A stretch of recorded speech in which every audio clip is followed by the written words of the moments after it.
Hi guys, welcome back to my channel hashtag Siya Sanvika vlogs. यहाँ पे हमारी पूजा की तैयारी हो गई है। चलिए पूजा करते हैं।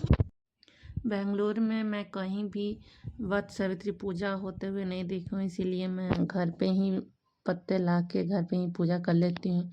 लेकिन इस बार बहुत बारिश हो रहा था तो बालकनी में ही पूजा मैं कर रही हूँ।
अमावस्या को किया जाता है। इस दिन सुहागिन महिलाएं अपने पति की लंबी उम्र के लिए उपवास रखती हैं। ऐसा माना जाता है कि इस दिन सावित्री अपने पति सत्यवान के प्राण यमराज से वापस ले आई थी। इस दिन वट के पेड़ के नीचे पूजा की जाती है। ऐसा माना जाता है कि वट के पेड़ की उम्र लंबी होती है और उसी तरह महिलाओं के पति की उम्र भी लंबी हो जाती है।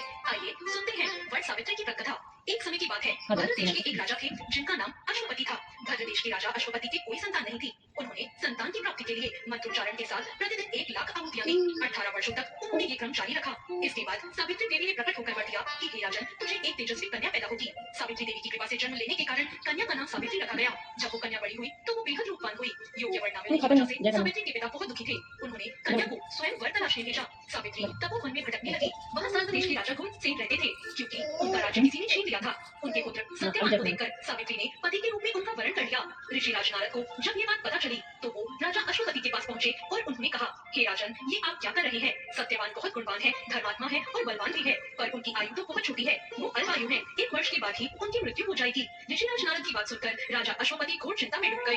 सावित्री ने उनसे उनकी चिंता का कारण पूछा तो राजा ने कहा, पुत्री, तुमने जिस राजकुमार को अपने वर के रूप में चुना है वो अल्पायु है। तुम किसी और को अपना जीवन साथी बना लो। इस पर सावित्री ने कहा, पिताजी, आर्य कन्याएं अपने पति का एक ही बार वरण करती हैं। राजा एक बार ही आज्ञा देता है और पंडित एक बार ही प्रतिज्ञा करते हैं।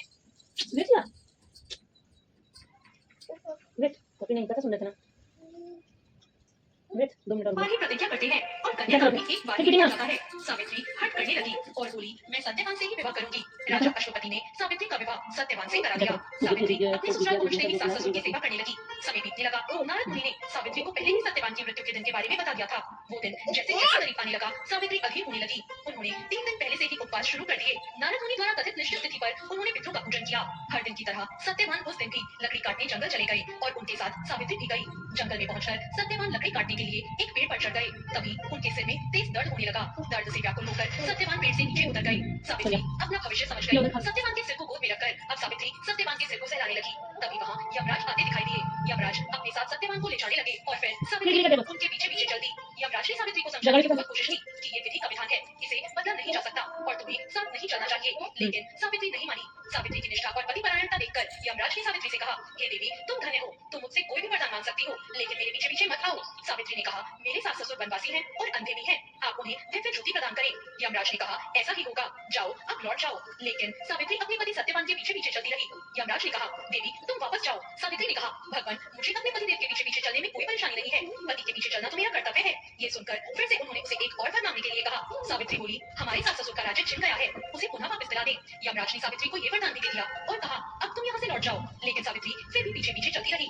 यमराज ने कहा, सावित्री एक और वरदान मांगो।